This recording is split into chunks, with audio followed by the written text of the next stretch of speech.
ஈசாக்கு விதைய விதைக்கிறார்கள். வாசித்து பாருங்க. ஆதியாகமம் 26வது அதிகாரம். ஆதியாகமம் 26வது அதிகாரம் 12வது வசனத்தை பாருங்க. ஈசாக்கு அந்த தேசத்தில் விதை விதைத்தான், கர்த்தர் அதை ஆசீர்வதித்ததினால் அந்த வருஷத்தில் சொல்லமா விதைக்காம ஈசாக்கு என்ன பண்ணல, ஹார்ட் ஒர்க் பண்ண, அப்படி கடின உழைப்பு போய் என்ன பண்ண, கஷ்டப்பட்டா, அப்படி நிலத்துல போயிட்டு உழுத, அப்படி கஷ்டப்படாம ஒண்ணு கிடைக்காது, ஆசீர்வாதத்தை பெற முடியாது. இங்க சொல்றாரு ஈசாக்கு அந்த தேசத்துல என்ன பண்ணான், விதையை விதைத்தான், கர்த்தர் அதை என்ன பண்ணாரு, நாம விதைச்சது ஆண்டவர் என்ன பண்ணணும், ஆசிரியர். எல்லா விவசாயிகளும் பாருங்க, நிலத்தை வச்சு பயிரிட்டவங்களுக்கு நல்லா தெரியும். நீங்க நாங்க கையில் இருக்கிற விதை நெல்ல கொண்டு போய் என்ன பண்ணாங்க, இருக்கிறத கையில் இருக்கிறத கொண்டு போய் நிலத்துல கொட்டிட்டு விதைச்சிட்டு வந்து ஒவ்வொரு நாளும் ஆண்டவரை பார்ப்பாங்க, ஆசீர்வதிக்கிற தெய்வத்தை நோக்கி பார்ப்பாங்க. மழை வரணும் ஆண்டவரே, நான் விதைச்சிட்டு வந்துட்டேன், வீட்டில் இருக்கிற பொருளை கொண்டு போய் என்ன பண்ணிட்டேன், நிலத்துல போட்டுட்டு வந்துட்டேன், மழை வேண்டிய நேரத்துக்கு என்ன பண்ணுங்க, மழையை தாங்க, வெயில் அடிக்க வேண்டிய நேரத்துக்கு வெயில தாங்க, பக்குவப்படுத்துங்க, பாதுகாத்துக் கொள்ளுங்க. இன்னைக்கு நிறைய மழை பெஞ்சிட்டாலும் ஒண்ணு இல்லாம போயிடும், மழை பெய்யாம போனாலும் ஒண்ணும் இல்லாம போயிடும். அப்போ அந்தந்த நேரத்துல எனக்கு என்னுடைய நல்ல ஒரு விளைச்சலை நான் என்ன பண்ணும், நான் விதைச்சிட்டேன், அதை நல்ல அறுவடை நான் பண்ணணும்னா தெய்வத்தை நோக்கி முறையிடணும். அல்லேலூயா. அப்போ அதை ஆசீர்வதிப்பார். ஆமென் சொல்லுவீங்களா? முதல் போட்டுட்டேன், முதல் போட்டதுனால உனக்கு லாபம் வந்தே ஆகணும்னு இல்லை. அப்ப என்ன பண்ணணும், ஆண்டவருடைய ஆசீர்வாதத்துக்காக நீ காத்திருக்கணும், ஆண்டவருடைய ஆசீர்வாதத்துக்காக நீ கேட்கணும், ஆண்டவருடைய ஆசீர்வாதத்துக்காக தினத்தோறும் தேவ சமூகத்துல முழங்கால் படியணும். ஆண்டவரே, நான் கையிட்டு செய்கிற வேலையை எனக்கு என்ன பண்ணுங்க, ஆசீர்வதித்து தாங்க, நான் போட்ட முதல்ல எடுப்பதற்கு உதவி செய்யுங்க, எனக்கு அந்த என்னோடு கூட தோள் கொடுக்கிற என் கூட வேலை செய்கிற ஆட்களை அவங்களை என்ன பண்ணுங்க, எனக்கு கோஆபரேட் பண்ணுவதற்கு அவங்களுடைய மனதை பக்குவப்படுத்துங்க, அவங்களோடு கூட பேசுங்க, உன்னோடு கூட நீ உனக்கு வேலை ஆட்களை உன் கூட வச்சிருக்கிறியே அவங்களுக்காக நீ என்ன பண்ணணும், ஜெபம் பண்ணணும். எத்தனை பேர் ஆமென் சொல்லுவீங்க? உன் வீட்டுல வேலைக்காரங்க வருவாங்கன்னாக்க அந்த வேலைக்காரர்களுக்காக என்ன பண்ணணும், ஜெபம் பண்ணணும். அந்த நூற்றுக்கு அதிபதி எப்படித்தானே பண்ணா, நூற்றுக்கு அதிபதி சுகமே, நூற்றுக்கு அதிபதியினுடைய அன்பான ஒரு வேலைக்காரனுக்கு சுகமில்லை, அவனுடைய சுகத்துக்காக அந்த நல்ல ஒரு எஜமா இயேசு ஆண்டவர்கிட்ட வந்து வேண்டிக்கணும். அப்படி அல்லேலூயா. அப்படிப்பட்ட ஒரு தலைவனாக இருக்கணும், அப்படிப்பட்ட ஒரு எஜமானனா இருக்கணும், அப்படிப்பட்ட ஒரு நல்ல ஒரு முதலாளியா இருக்கணும். ஆமென் சொல்லுவீங்களா? அல்லேலூயா. கூலி கொடுத்து நீ கூலி கொடுக்கிற இடத்துல நீ இருப்பாயின்னா, நீ நல்ல ஒரு முதலாளியா நீ இருப்பாயின்னா, நீ கர்த்தரை தேடுகிற ஒரு முதலாளியா இருப்பானா, நீ போட்ட முதலை எடுப்பதற்கு மேல ஆண்டவர் சொல்றாரு, உனக்கு நிறைவான ஆசீர்வாதத்தை ஆண்டவர் கொடுத்து உன்னை பெருக பண்ண வல்லவராக இருக்கிறார். அல்லேலூயா. தேவ சமூகத்துல காத்திருக்கணும். நான் விதைச்சிட்டேன், நான் முதல்ல போட்டுட்டேன், எனக்கு கட்டாயம் வந்தி ஆகணும்ன்றது இல்லை. ஆண்டவர் சொல்றாரு, நீ அதை நீ நிறைவாக அதை பார்க்கணும்னா நீ என்னுடைய ஆசீர்வாதத்துக்காக நீ என்ன பண்ணணும். அப்போ ஈசாக்கு விதைச்சாப்படி கர்த்தர் அதை ஆசீர்வதித்தார். கர்த்தர் அதை ஆசீர்வதித்ததுனாலதான் அது 100 மடங்கு என்ன கொடுத்தது, பலன் கொடுத்தது. அல்லேலூயா. ஆண்டவர் ஆசீர்வதித்து 100 மடங்கு கொடுத்ததுக்கு மேல என்ன நடந்துச்சு, கீழே வாசிங்க. அவன் ஐஸ்வர்யவானாக மாறினான். ஆமென் சொல்லலாமா? தரித்திரம் அடைய வைக்கல. ஆண்டவரை தேடி ஆண்டவரை நம்பி நீ வந்துட்டு பிற்பாடு உன்னை தரித்திரம் அடைய வைக்க மாட்டாரு. எத்தனை பேர் ஆமென் சொல்லுவீங்க? கர்த்தர் கையை பிடிச்சு, நீங்க தரித்திரம் அடைய மாட்டார். நீ கர்த்தரை சார்ந்து கொள்வாயானால், நீ கர்த்தருடைய வார்த்தைக்கு கீழ்ப்படிவாயானால் தரித்திரம் அடைய மாட்டார். அல்லேலூயா. அல்லேலூயா. இப்போ ஈசாக்கு எப்படி ஆனா, அப்படியா ஐஸ்வர்யவானாகி வர வர வர வர சொல்லுங்க, வர வர நம்முடைய வாழ்க்கை வர வர மேல போகணுமே தவிர எப்படி ஆகக்கூடாது, டவுன் ஆகக்கூடாது. வர வர நம்ம விருத்தி ஆகணும், வர வர நம்ம மேலோங்கி போகணும். வர வர நம்முடைய வாழ்க்கை தரம் உயரணும். வர வர நம்முடைய வாழ்க்கையில ஆசீர்வாதங்கள் பெருகணும். வர வர அன்னைக்கு அதான் சொன்னாரு, யாக்கோபு மாமன் வீட்டுக்கு போகும்போது எப்படி போனா? அப்படி கோலும் கையுமா போனா. அப்படி மாமன் வீட்டுல இருந்து அப்பா வீட்டுக்கு வரும்போது எப்படி வந்தாரு? 2 பரிவாரங்களோடு கூட வந்தாரு. அல்லேலூயா. போனது போன மாதிரியே வரக்கூடாது. நீ தேவாலயத்துக்கு நீ வரனா, நீ பல வேதனையோடு நீ வருவ, துன்பத்தோடு கூட நீ வருவ, துயரத்தோடு வருவ, பல பிரச்சனைகளோடு கூட வருவ, நீ பல உள்ளத்துல பார சுமைய நீ சுமந்துக்கிட்டு வருவ. நீ இங்கிருந்து போகும்போது எல்லாவற்றிலும் இருந்து நீ விடுதலையாக்கப்பட்டவனாய் நீ போகும் பொழுது கர்த்தர் உன்னை ஆசீர்வதித்து பெருக பண்ணுவார். அல்லேலூயா, அல்லேலூயா. நீ வெறுமையாவே என்ன பண்ணக்கூடாது? போகக்கூடாது. இது தேவனுடைய விருப்பம் கிடையாது. நீ வரும்போது நீ வெறுமையா வந்திருக்கலாம், நீ போகும்போது நிறைவான ஆசீர்வாதத்தோடு நீ போகணும். ஆமென், ஆமென். இங்க பாருங்க, ஈசாக்கு ஐஸ்வர்யவானாகி வர வர என்ன ஆனானா? விருத்தி அடைந்தா, மகா பெரியவனானா. சொல்லுங்க, மகா பெரியவனானா. அல்லேலூயா. சமுதாயத்தில் பெரிய மனுஷனாக மாறினான். ஆண்டவர் ஆசீர்வதிக்கிறார். எப்படி ஐயா இது முடியும்? ஆசீர்வதிக்கிறவர் உன் கூட இருக்கும் போது, உன்னை பெருக பண்ணுகிறவரை நீ சார்ந்து கொள்ளும் போது அவர் உன்னை எப்படி ஆக்காம இருப்பாரா? ஆண்டவர் சொல்றாரு, பெருக பண்ணினா. இவன் போன இடத்தை எங்க? சொந்த ஊரை விட்டுட்டு வெளியூருக்கு கொண்டு போன. அல்லேலூயா. சொந்த இடத்த வாழ போன இடத்துல அவனை ஆண்டவர் என்ன பண்ணாரு? பெருக பண்ணாரு. அது மட்டுமா, வாழ போன இடத்துல, உழைக்க போன இடத்துல அவன் ஆசீர்வாதத்துல பெரியவன் ஆன போது பாக்குறவங்க கண்ணனை எப்படி தெரியுமா போச்சு? கீழே வாசிங்க. அவனுக்கு ஆட்டு மந்தையும் மாட்டு மந்தையும் அநேக பணிவிடைக்காரரும் இருந்தபடியினா போற மத்தவங்க பார்த்து பொறாமப்படுகிற அளவுக்கு ஆண்டவர் வாழ்க்கை ஆசீர்வதிப்பார். கைகளை வைத்து சொல்ல மாட்டீங்க. எப்படி ஆசீர்வதிப்பாரா? இதுதாங்க ஆண்டவருடைய நடத்துதல். இதுதான் தேவனுடைய நடத்துதல். அடுத்தவங்க பார்த்து பொறாமப்படக்கூடிய அளவுல ஆண்டவர் எப்படி ஆக்குவாரு? சிறந்திருக்கும்படி செய்வார், உயர்ந்திருக்கும்படி செய்வார். அல்லேலூயா, அல்லேலூயா. ஆண்டவர் அப்படிதான், நம்ம அப்படிப்பட்ட ஆண்டவர் தான் நம்ம கூட இருக்கிறார். இன்னைக்கு அடுத்தவங்க பார்த்து பொறாமைப்படுகிற அளவுக்கு, அடுத்தவங்க பார்த்து இன்னும் சொல்ல போனா அவங்கிட்ட இருந்து அந்த பொறாமை நிமித்தமா இருக்கிறதெல்லாம் அவங்கிட்ட இருந்து என்ன பண்றாங்க? பிடிக்கிறவங்களுக்கு அடைபிடித்துல இவனே வச்சுக்கிற பிடிக்கிறவங்களுக்கு விட்டு கொடுத்துட்டார். சொல்லுகிறேன், பிடிக்கிறவங்களுக்கு என்ன பண்ணிட்டாரு? விட்டு கொடுத்தாரு. விட்டு கொடுத்த யாக்கோபு ஈசாக்கு கெட்டு போகவே இல்லை. அல்லேலூயா. அங்க நடந்த சம்பவத்தை பாருங்க, கீழே பாருங்க. அவன் தகப்பனாகிய ஆபிரகாமின் நாட்களில் வேலைக்காரர் வெட்டின துருவங்களை தூர்த்து மண்ணினால் நிரப்பி போட்டாங்க. இப்ப இவன் போய் வெட்டனா அவங்க போய் என்ன பண்ணிட்டாங்க? அவங்க வெட்டின துறவை கரத்தை மூடிட்டாங்க. அபிமெலேக்கு ஈசாக்கை நோக்கி, இப்ப என்ன பண்ண, இவன் பலத்தவனா பெரியவனா ஆக ஆக அங்க உள்ள அபிமெலேக்கு என்ன ஆகல? எங்களை விட்டு போயிடு, நீ வர வர நீ எப்படி இருக்கிற, எங்களை விட்டு நீ மேல போயிடு, எங்களை விட்டு என்ன பண்ணிடு போயிடு, எங்களை பார்க்கலாம் மிகவும் பலத்தவனானாய். எப்படியா? எங்களை பார்க்கணும் எப்படி ஆயிட்ட?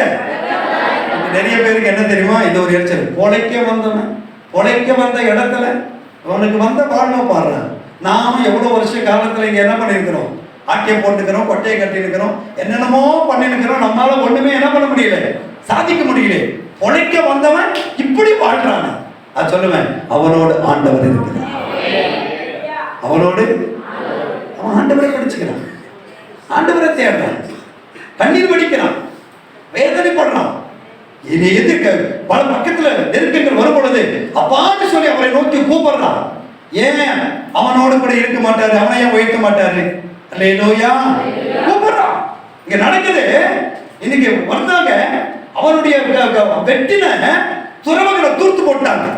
அதுவும் அபிமெலேக்கு சொல்றாரு, நீ எங்களை விட நீ ரொம்ப பயங்கரமா நீ போறப்பா, என்ன போயிட்டு துரத்துற அளவுக்கு ஆகி போச்சு. சரி கீழே பாருங்க, ஈசாக்கு அவ்விடம் விட்டு அடம்பிடிக்கல. ஆமென் சொல்ல மாட்டீங்களா? ஆமென் சொல்ல மாட்டீங்களா? அவ்விடம் விட்டு புறப்பட்டு அங்க கூடாரம் போட்டாண்டி.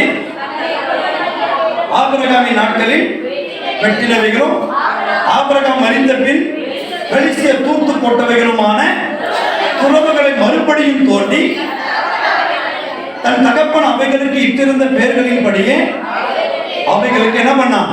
பேரிட்டான். ஈசாக்குடைய வேலைக்காரர் பள்ளத்தாக்கையை வெட்டி சுரக்கும் நீரூற்றை கண்டார்கள்.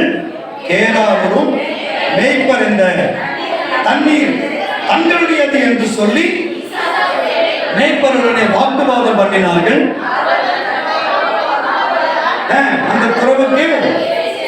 அந்த துறவுக்கு ஏசேக்கு என்று பெயரிட்டான். வேறொரு துறவை வெட்டினார்கள். அதை குறித்து வாக்குவாதம் பண்ணினார்கள். அதற்கு சித்தனா என்று பெயரிட்டான். அவ்விடம் விட்டு பெயர்ந்து வேறொரு துறவை வெட்டினான். அதை குறித்து அவர்கள் வாக்குவாதம் பண்ணவில்லை.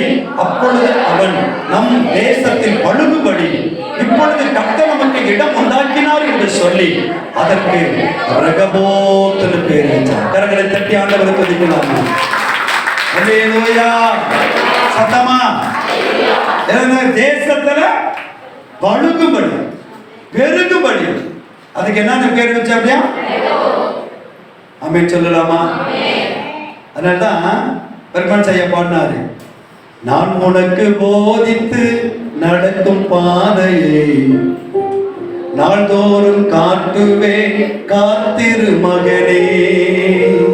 நான் உனக்கு போதித்து நடக்கும் பாதையை நாள்தோறும் காட்டுவேன், காத்திரு மகனே. உன்மீது கண் வைத்து ஆலோசனை சொல்லுவேன். உன்மீது கண் வைத்து ஆலோசனை சொல்லுவேன். அறிவுரை நான் கூறுவேன். உனக்கு அறிவுரை நான் கூறுவேன். நான் உனக்கு போதித்து நடக்கும் பாதையை நாள்தோறும் காட்டுவேன், காத்திரு மகனே. நான் உனக்கு போதித்து நடக்கும் பாதையை நாள்தோறும் காட்டுவேன், பயப்படாதே. அல்லேலூயா, அல்லேலூயா. சொன்னாரே அந்த இதுக்கு இந்த பேரை வச்சு அந்த வருகிற இந்த அடுத்த பாருப்பா சொன்னாரு, ஏசேக்கு சித்தனா இன்றோடு முடிந்தது மகனே. ஏசேக்கு சித்தனா இன்றோடு முடிந்தது மகனே. ரெகோபோத் தொடங்கி விட்டது உனக்கு, ரெகோபோத் தொடங்கி விட்டது. எது தொடங்கிச்சா? ஏசேக்கு சித்தனா. ஏசேக்குன்னா என்னது? ஏசேக்குன்னா என்னது? வாக்குவாதம். சித்தனானா என்னது? சண்டை. இப்போ சொல்றாரு வாக்குவாதம், சண்டை எல்லாம் இயேசுவின் நாமத்துல முடிந்து ஆண்டவர் சொல்றாரு ரெகோபோத். ரெகோபோத் அது என்னது? அங்க வாக்குவாதமே கிடையாது, சண்டையே கிடையாது. அமைதலான ஒரு இடம், அமைதல் உள்ள ஒரு நாட்களை கர்த்தர் உனக்கு கொடுப்பார். சத்தமா அல்லேலூயா. அமைதல் உள்ள ஒரு நாட்களை நீ வாழும்படிக்கு கர்த்தர் உன்னை ஆசீர்வதிக்க போகிறார். அந்த நாட்கள் தான் ரெகோபோத். ரெகோபோத். ஆமென் சொல்லுவீங்களா? இங்க சொல்றாரு ஏசேக்கு. எங்க வாசித்தீங்களா தெரியல. ஏசேக்குன்னு எங்க பேர் வச்சார் பாருங்க. எத்தனை வசனம்? 20 பாருங்க. கேராரு மேய்ப்பர் இந்த தண்ணீர் எங்கள் தங்களுடையது என்று சொல்லி ஈசாக்குடைய மேய்ப்பருக்கு வாக்குவாதம் பண்ணினார்கள். அவர்கள் தன்னோட வாக்குவாதம் பண்ணினபடியா அந்த துறவுக்கு ஏசேக்கு என்று பெயரிட்டான். வேறு ஒரு துறவை வெட்டினார்கள். அதை குறித்து வாக்குவாதம் பண்ணினார்கள். ஆகையால் அதற்கு இப்போ வாக்குவாதம் பண்ணி பண்ணி பண்ணி பண்ணி என்ன பண்ணிட்டாங்க, இது என்னது, இது எங்களுடையது, இது எங்களுக்கு சொந்தமானது. என்ன பண்ணாங்க, இவன் போய் கஷ்டப்பட்டு வேலைக்காரர்களை வச்சு ஒரு துறவை தோண்டுவான், ஈஸியா வந்து என்ன பண்ணிடுவாங்க, அதை கண்டு பொறாமைப்பட்ட ஜனங்க இது எங்களுக்கு பிடிக்குவாங்க. அதையும் என்ன பண்ணிட்டான், விட்டுட்டு வந்துட்டான். ஆமென் சொல்லலாமா? விட்டுட்டு வந்துட்டான். எடுத்துக்கப்பா, உங்களுக்கு இல்ல, நீ எடுத்துக்கப்பா. அதை குறித்து அவன் சட்டம் போடவே இல்லை, அதை குறித்து வாக்குவாதம் பண்ணவே இல்லை, விட்டுட்டு வந்துட்டான். இப்ப ஆண்டவர் என்ன பண்ணாரு, இப்படியெல்லாம் இவன் செய்துட்டு போனாலும், எந்த இடத்துல போனாலும் கர்த்தர் கூட இருக்கிறாருங்கிறத நிரூபித்துக் கொண்டே இருந்தார். அல்லேலூயா. அப்ப உணர் இடத்த போயிட்டு துறவை வெட்டனா அங்கேயும் தண்ணி வந்துச்சு, அங்க யாரும் வாக்குவாதம் பண்ணவே இல்லை, அந்த இடத்துக்கு பேர் வச்சா.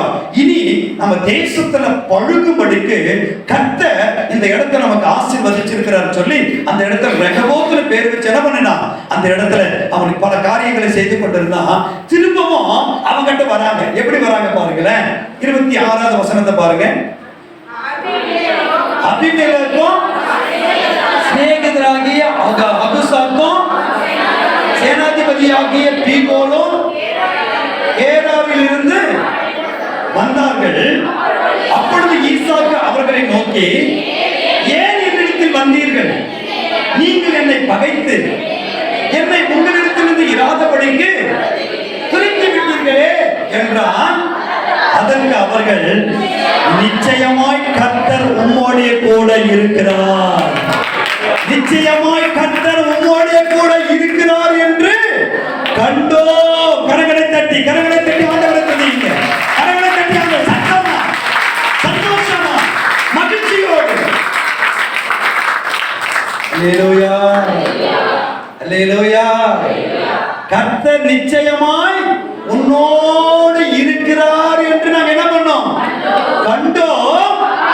ஆகையால் எங்களுக்கும் உமக்கும் ஒரு ஆணை ஏற்பாடு உண்டாக வேண்டும் என்று நாங்கள் நிர்ணயம் பண்ணினோம். நாங்கள் உம்மை தொடாமல் நன்மையையே உமக்கு செய்து உம்மை சமாதானத்தோடு அனுப்பிவிட்டது போல நீரும் எங்களுக்கு தீங்கு செய்யாதபடி உம்மோடே உடன்படிக்கை பண்ணிக்கொள்ள வந்தோம். நீ கர்த்தரால் ஆசீர்வதிக்கப்பட்டவராமே, நீ கர்த்தரால் ஆசீர்வதிக்கப்பட்டவராமே. அல்லேலூயா. சொல்ல வச்ச நீ கர்த்தரால் ஆசீர்வதிக்கப்பட்டவங்கன்னு சொல்லி ஆண்டவர் என்ன பண்ணாரு, சொல்ல வச்சார். ஆமென் சொல்லுவீங்களா? ஆமென் சொல்லுவீங்களா? ரொம்ப நாட்களா நீங்க திரும்ப நான் ஒவ்வொருத்தருடைய வாழ்க்கை தேவ சமூகத்தில் காத்திருந்து உங்களுக்காக ஜபிக்கும் பொழுதெல்லாம் தேவன் ஒவ்வொருத்தருடைய வாழ்க்கையில தேவன் நடத்துகிற காரியம் அதிசயமானதுதான், அற்புதமானதுதான். ரொம்ப நாட்களா எங்க பாபு வாசிக்க எங்க வீட்டினுடைய வீடு அது வந்து இந்த பூசு கட்டடத்தை கட்டி பல வருஷம் அப்படியே வேலை செய்யாம நின்று போச்சு. ஒவ்வொரு முறை போகும்போதெல்லாம் அந்த காரியத்துக்காக ஜெபம். எங்க பாபுவை திட்டுவோம், ஏயா அப்படி இருக்கிற எப்பதான் செய்து வருவேன், எப்போ சொந்த வீட்டுக்கு வருவேன். இன்னைக்கு கர்த்தருடைய பெரிதான கிருபையில அந்த வீட்டு வேலைகள் எல்லாம் முடிந்து வந்து கொண்டே இருக்கிறது. அந்த வீட்டு போஸ்ட் வேலையெல்லாம் இன்னைக்கு எல்லாம் என்ன பண்ணிக்குது, எல்லாம் முடிஞ்சு வந்துச்சு. இனி இப்ப கார்பெண்டர் ஒர்க் நடந்து இருக்குது, அடுத்து பிளம்பிங் ஒர்க் நடக்கும், எலக்ட்ரிஷியன் ஒர்க் நடக்கும். சீக்கிரமா அவங்க வாடகை வீட்டுல இருந்து சொந்த வீட்டுக்கு வந்துடுவாங்க. இந்த வருஷம் முடிக்கிறதுக்குள்ள கர்த்தர் இந்த காரியத்தை என்ன பண்ணுவாரு, நடத்துவாரு. தேசத்துல பழுகும்படிக்கு ஆண்டவர் ஒரு இடத்தை வச்சிருக்கிறாரு. ஆமென் சொல்ல மாட்டீங்களா? உங்களுக்கும் கர்த்தர் நீங்க தேசத்துல பழுகணும், பெருகணும். கர்த்தர் உங்களை ஆசீர்வதித்திருக்கிறாரு, உயர்த்தி தான் வைப்பாரு, உங்களை தாழ்த்தி விடவே மாட்டார். ஆமென் சொல்ல மாட்டீங்களா? உயர்ந்திருக்கணும், செழித்திருக்கணும், மேன்மைப்படணும். இதோ ஒரு ஆசீர்வாதத்தை மட்டும் இன்னைக்கு கூறதுக்காக இல்லை, இன்னைக்கு எதெல்லாம் நம்ம பெருகணுங்கிறது ஆண்டவர் பெரிய ஒரு சத்தியத்தை ஆண்டவர் வெளிப்படுத்தி கொடுத்திருக்கிறாரு. நேரம் இல்லை, நாம் தொடர்ந்து நம்ம தியானிப்போம். ஆவியானவர் நம்மோடு கூட அவர் இடைப்படுவார். ஆமென் சொல்ல மாட்டீங்களா? அல்லேலூயா. நம்ம தேசத்துல பழுகு பெருகும்படிக்கு நீங்க ஒரே ஒரு காரியத்தை நீங்க அந்த டாபிக் மட்டும் உங்களுக்கு சொல்லிடுறேன், நீங்க தொடர்ந்து அதை நீங்க படிங்க. ஒண்ணு, விசுவாசத்துல நம்ம பெருகணும். எதுல நம்ம பெருகணும்? இரண்டாவது, நம்பிக்கையில நம்ம பெருகணும். மூணாவது, நம்முடைய கிரியையில நம்ம பெருகணும். நாலாவது, தேவனுடைய கிருபையில நம்ம பெருகணும். ஐந்தாவது, ஆறுதல் நம்மை பெருகணும். அல்லேலூயா, அல்லேலூயா. எதுல பெருகணும்? விசுவாசத்துல நம்ம பெருகணும், நம்பிக்கையில நம்ம பெருகணும், கிரியையில நம்ம பெருகணும், தேவனுடைய கிருபையில நம்ம பெருகணும், அதோட ஆறுதலில நம்ம பெருகணும். வருகிற நாட்களிலே கர்த்தர் இந்த இதில் உள்ள சத்தியங்களை நாம் தியானிப்பதற்கு தேவன் நமக்கு கிருபை தருவாராக. ஆனால் கர்த்தர் இந்த மாதம் உங்களை பெருக பண்ணுவார். ஆமென். உங்களை பெருக பண்ணுவார். ஒரு வெளியேறப்பட்ட ஒரு சத்தியம். நாம் கர்த்தருடைய வார்த்தையை கேட்க கேட்க கேட்க, கர்த்தருடைய வார்த்தையில நாம் நிலைத்து நிற்க, கர்த்தருடைய வார்த்தைக்கு கீழ்ப்படிந்து நடக்க நடக்க நடக்க இந்த தேசத்திலும் சரி, பரலோக ராஜ்யத்திலும் சரி நம்ம பெருக பண்ணலாம். அல்லேலூயா, அல்லேலூயா.